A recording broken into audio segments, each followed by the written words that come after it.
యోగి, ఇది విజయ్ దగ్గర ఉండడం చూశాను.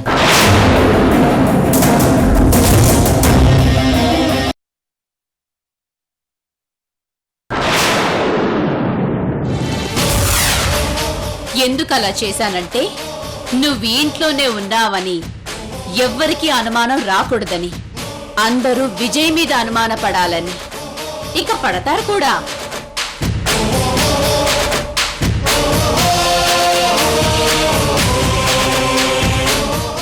అంటే నందినిని విజయ్ కిడ్నాప్ చేశాడనమాట. అసలు ఆ విజయ్ ఎక్కడున్నాడో కనుక్కొని నందిని నేను తీసుకొస్తాను. మీరేం టెన్షన్ పడకండి.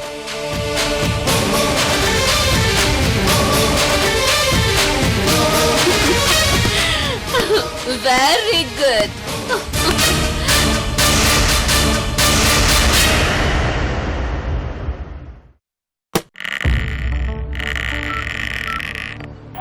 మీరు కాల్ చేస్తున్న సబ్స్క్రైబర్ కవరేజ్ ఏరియాలో లేరు. మీరు కాల్ చేస్తున్న సబ్స్క్రైబర్ కవరేజ్ ఏరియాలో లేరు లేదా ప్రస్తుతం స్పందించలేదు. ఏమైందండి? సిగ్నల్ దొరకట్లేదు సుధా. నిన్ననగా వెళ్ళిన వాళ్ళు ఇంకా రాలేదు. అసలే అమ్మాయికి ఆరోగ్యం బాగాలేదు. నాకేదో భయంగా ఉందండి. ఏరియాలో లేరు లేదా నమస్కారం సురేందర్ గారు. నమస్కారం రంగనాథ్ గారు.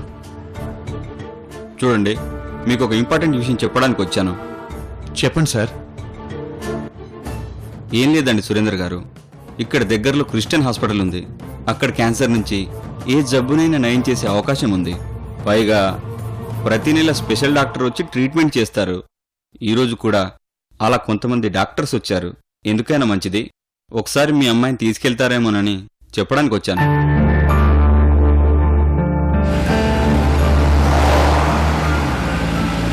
మీ అమ్మాయి పరిస్థితి నాకు తెలుసు కాబట్టి ముందుగా వాళ్ళ దగ్గర అపాయింట్మెంట్ తీసుకున్నాను. ఒకసారి వాళ్ళ దగ్గరికి వెళ్ళి చూపిస్తే మీ అమ్మాయి విషయంలో శుభవార్త వింటారేమో అని నా అభిప్రాయం. మీరు మా అమ్మాయి మంచి కోరేలా చెప్తుంటే మేమెందుకు కాదంటాం? వాళ్ళకి చూపిస్తే మా అమ్మాయి జబ్బు నయం చేస్తే మా అంత సంతోషించే వాళ్ళు ఎవరున్నారు చెప్పండి? ఏ తల్లిదండ్రులైనా తమ బిడ్డ నిండు నూరేళ్లు బతకాలని కోరుకుంటారు కదా. మీరు చెప్పినట్టే మా అమ్మాయిని తీసుకుని వెళ్తామండి. సరే, ఇదిగో అపాయింట్మెంట్. సరిగ్గా 10 గంటలకు హాస్పిటల్కి వెళ్ళండి. వస్తానండి. మంచిదండి.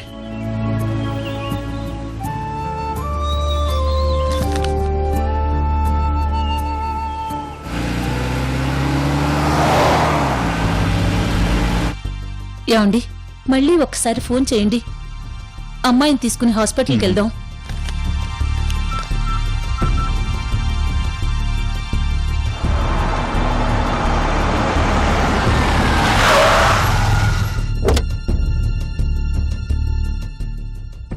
ఏమండి, అరుగు వచ్చేసారండి.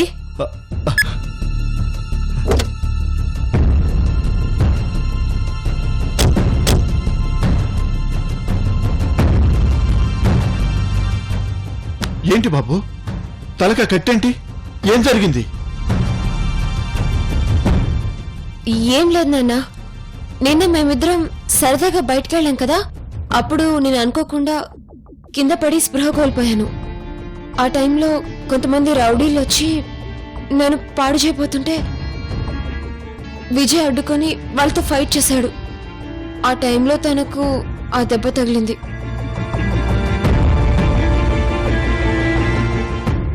అమ్మా, నీకేం కాలేదు కదా? నాకేం కాలేదమ్మా. విజయ్, ఏమైనా పెద్ద గండం గడిచింది. నువ్వు ప్రాణాలకి తెగించి వాళ్లతో పోరాడకుండా ఉండుంటే నందిని పరిస్థితి ఇంకోలా ఉండేది. అంకుల్, నేనుండగా నా నందినికి ఏమనైతే నేను ఊరుకుంటానా? తను నా ప్రాణం.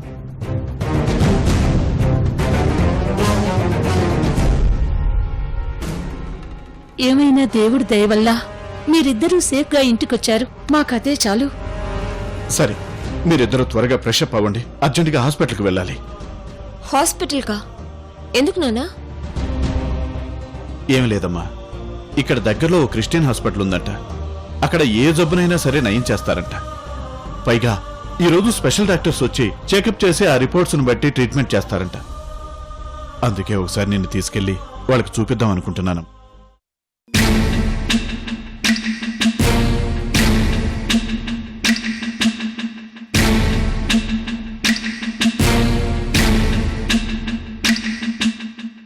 నాన్న, నా కండిషన్ గురించి నాకు బాగా తెలుసు. అమెరికాలోనే నా గురించి డాక్టర్స్ పూర్తిగా చెప్పారు. ఇప్పుడు మళ్ళీ హాస్పిటల్కి వెళ్ళడం అవసరమా? చూడమ్మా, ఇంతవరకు నిన్ను ఏ హాస్పిటల్కి తీసుకెళ్లేదు. ఇప్పుడు ఒక శ్రేయోభిలాష్ ఒక ఆయన వచ్చి డాక్టర్స్ అపాయింట్మెంట్ ఇచ్చి మరీ వెళ్ళాడు. ఒకసారి మా తృప్తి కోసం వెళ్దామమ్మా. అవునమ్మా, ఒకవేళ దేవుడి దయ వల్ల నీకే ప్రమాదం లేదని తెలిసిందనుకో, మా అంత అదృష్టవంతులెవరూ ఉండరు. అందుకే ఒకసారి నిన్ను చెకప్ చేయిస్తామమ్మా. కాదనకమ్మా, ప్లీజ్.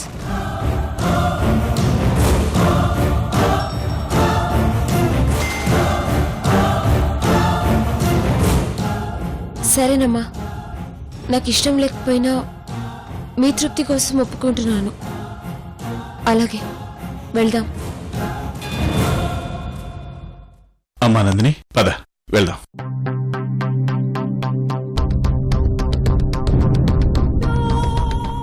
వామ్మో, రోజుని ఆ డాక్టర్ చెక్ చేశాడంటే తనకి ఏ జబ్బు లేదని, మొత్తం క్యూర్ అయిందని తెలిసిపోతుంది.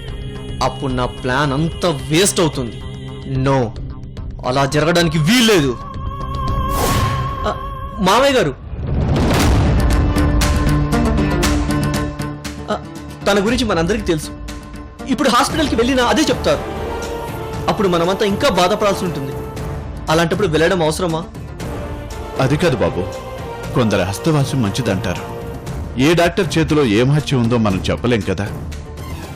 ఆయన చెక్ చేసి నందినికి జబ్బును పోగొట్టే మార్గం చెప్తే మనకు అంతకంటే ఏం కావాలి?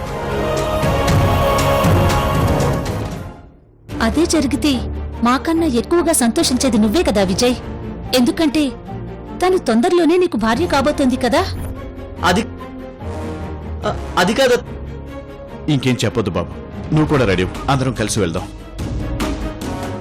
పదమ్మా. వీళ్ళేంటి నాకు ఇలాంటి ట్విస్ట్ ఇచ్చారు? ఇప్పుడు ఏం చేయాలి?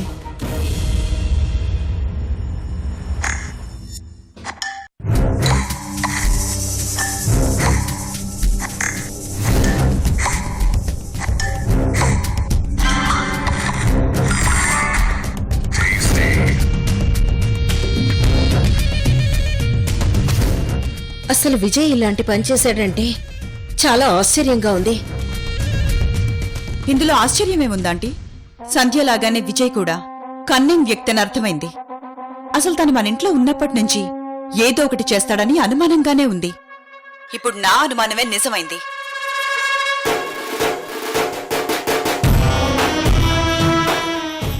అజ్జీ, విజయ్ గురించి మీకన్నా నాకే బాగా తెలుసు. నందిని రోజులు పనిచేస్తున్న కంపెనీలో తను కూడా అమెరికాలో జాబ్ చేసేవాడు. చాలాసార్లు వాళ్ళ విషయంలో కన్నింగ్గా ప్రవర్తించేవాడు.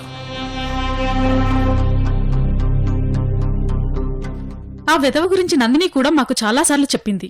ఇక్కడికొచ్చాక మొదటిసారి మీ ఇంట్లో చూశాక షాక్ అయ్యాను. తర్వాత తను మీ రిలేటివ్ అని తెలిసింది. ఇక్కడైనా తను మారిపోయాడు అనుకున్నాం, కానీ ఇలా మా కాబోయే కోడల్ని కిడ్నాప్ చేస్తాడు అనుకోలేదు. అది సరే, అసలు నందినిని కిడ్నాప్ చేయాల్సిన అవసరం ఏముంటుంది? దానివల్ల విజయ్కి వచ్చే లాభం ఏంటో అర్థమే కావడం లేదు. ఏం లేదండి, అమెరికాలో విజయ్ జాబ్ని నందిని రోజులు తీయించేశారు. అది మనసులో పెట్టుకొని నందిని మీద రివెంజ్ తీర్చుకోవడానికి ఇలా చేసుంటాడన్న అనుమానం.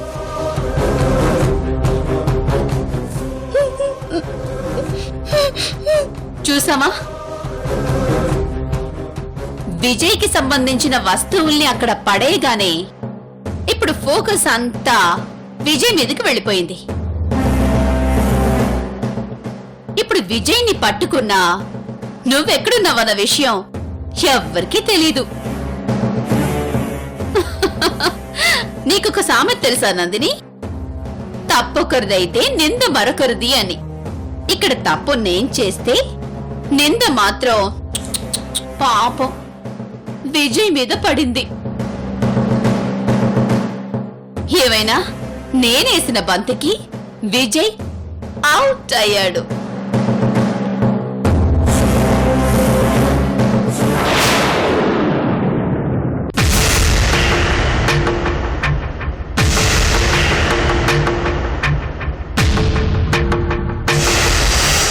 నిజంగా నందినిని విజయ్ కిడ్నాప్ చేసుంటే మాత్రం ఖచ్చితంగా వాణ్ణి క్షమించను. చేసిన తప్పుకి పెద్ద పనిష్మెంటే ఇస్తాను. ఆంటీ నేను ఇప్పుడే ఇంటికెళ్ళొస్తాను. ఎందుకు భార్గవి? వెంటనే వచ్చేస్తాను.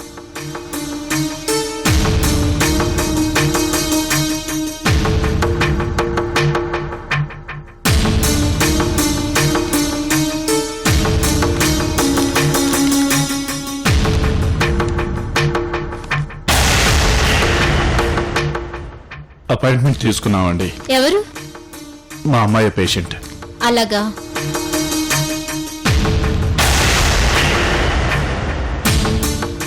ఛ! ఇప్పుడు డాక్టర్ వచ్చి రోజుని చెక్ చేసి తనకి ఎలాంటి ప్రాబ్లం లేదని చెప్తే నో, అదే జరిగితే నా డార్లింగ్ నాకు మిస్ అవుతుంది. ఇప్పుడు ఏం చేయాలి? ఓకే సార్, స్ట్రైట్ గా వెళ్ళండి. సరే ఓకే. పద.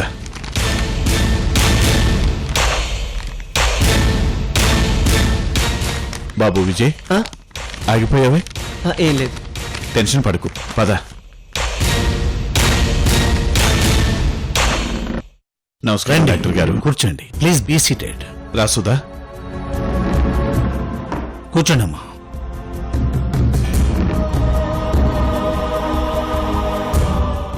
చెప్పండి, ప్రాబ్లం ఏంటి? డాక్టర్ గారు, తను నా కూతురు నందిని, ఇతను నా కాబోయే అల్లుడు విజయ్. నా కూతురికి ఒక యాక్సిడెంట్ వల్ల తను ఎక్కువ రోజులు బ్రతకదని వేరే డాక్టర్లు చెప్పారు.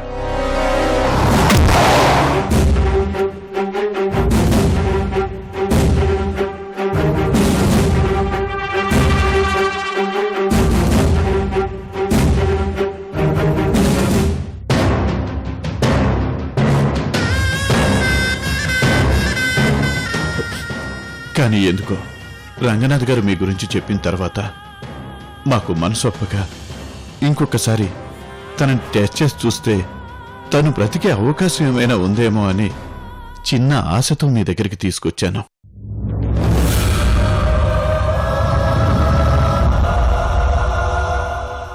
ఓకే, మీరేం బాధపడకండి. నేను ఇలాంటి కేసెస్ చాలా చూశాను. ఎంతో మంది క్యాన్సర్తో చనిపోతారనుకున్న వాళ్ళని కూడా బ్రతికించాం. మీ అమ్మాయి విషయంలో కూడా అలా జరగవచ్చు.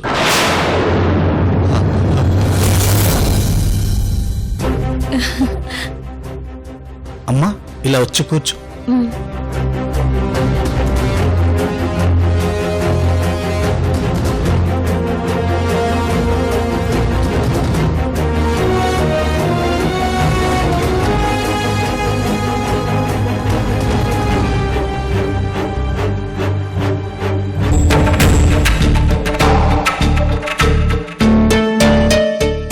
పల్స్ రేట్ బాగానే ఉంది.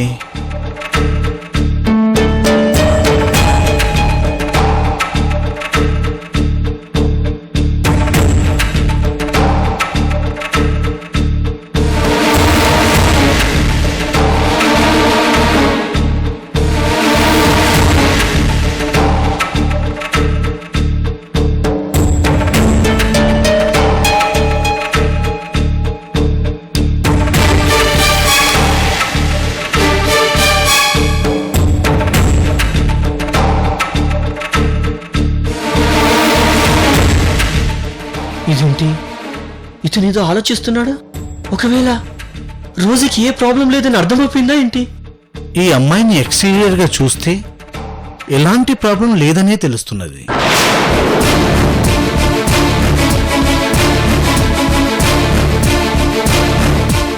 అయితే మా అమ్మాయికి ఎలాంటి సమస్య లేదా డాక్టర్ గారు? తను నిన్ను నూరేళ్ళు బ్రతుకుతుందా?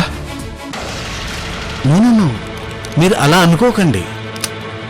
మనిషి శరీరంలో బయటికి కనిపించేవి చూడ్డానికి నార్మల్గానే ఉంటాయి, కానీ శరీరం లోపల ఉన్న రోగాల్ని మాత్రం గుర్తించలేము. ముందు మీ అమ్మాయికి కొన్ని టెస్టులు చేసి చూద్దాం, తర్వాత మిగిలిన విషయాలు మాట్లాడుకుందాం. సరే డాక్టర్.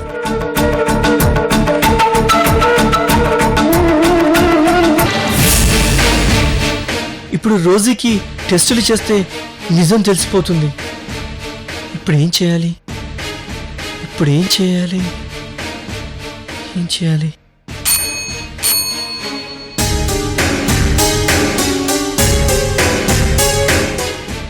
సార్, ఈ అమ్మాయికి సంబంధించిన టెస్టులు చేస్తూ ఉండండి, నేను వస్తాను. సరేనా సిస్టర్? Okay sir. రండి మేడం. వెళ్ళమ్మా. మీరు కొంచెం బయట వెయిట్ చేయండి. అలాగే డాక్టర్. తర్వాత పిలుస్తాను. అలాగే డాక్టర్. పద బాబు.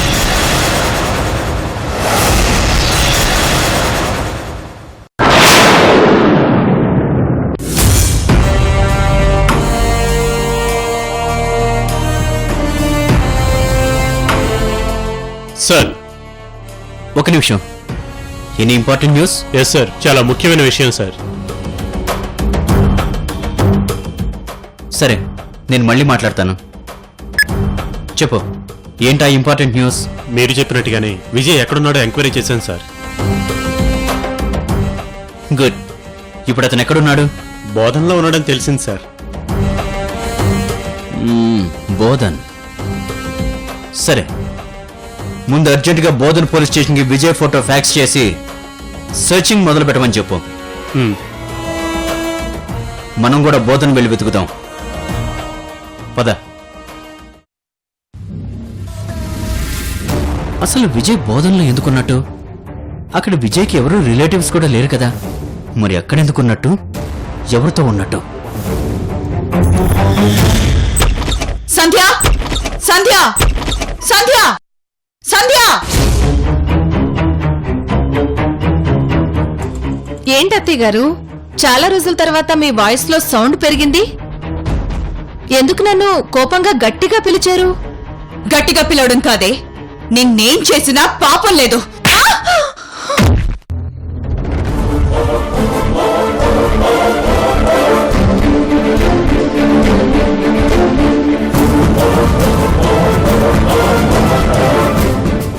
ఏంటిది? నన్నెందుకు కొట్టారు? నేనేం తప్పు చేశాను? నువ్వు కాదే, నీ తమ్ముడు విజయ్ చేసిన తప్పుకు నిన్ను కొట్టాను. ఏంటి? నా తమ్ముడు తప్పు చేశాడా? ఇంతకీ ఏం చేశాడు? నా కూతురు రోజీని కిడ్నాప్ చేశాడు.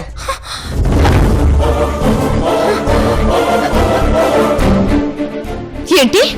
రోజుని విజయ్ కిడ్నాప్ చేశాడా? అవును, కిడ్నాప్ చేశాడు. లోకి మొత్తం ఎంక్వైరీ చేస్తే విజయ్ చేశాడని తెలిసింది. నీ తమ్ముడికి నీలాంటి బుద్ధులే వచ్చాయి.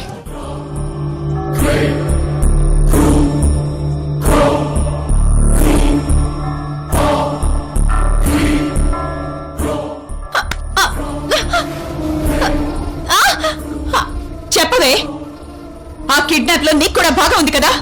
ఎందుకంటే నీకు చెప్పకుండా నీ తమ్ముడు ఏదీ చేయడు. ఎందుకు నా రోజుని కిడ్నాప్ చేశారు? ఇంతకీ ఎక్కడ దాచారు?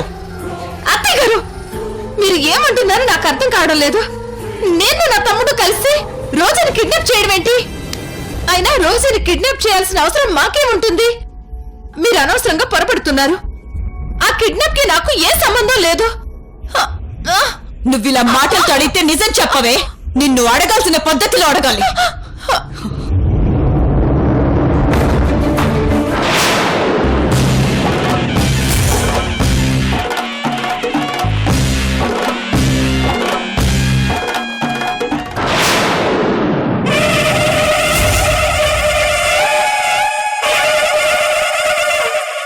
నిజం చెప్పు, నా రోజుని ఎక్కడ దాచారో చెప్పు. లేదంటే ఈ హంటర్తో నిన్ను కొట్టి నిజం చెప్పించాల్సి వస్తుంది.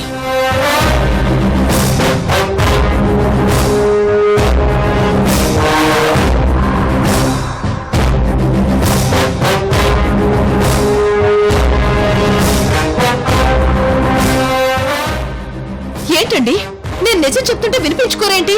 ఆ కిడ్నాప్ కి నాకు ఏ సంబంధం లేదు. ఇక నీకు దెబ్బలు తప్పవు.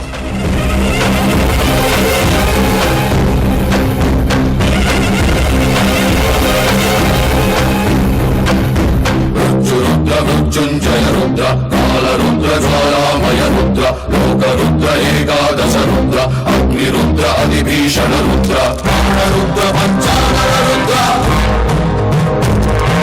ప్రణయ రుద్ర ప్రస్థాపిత రుద్ర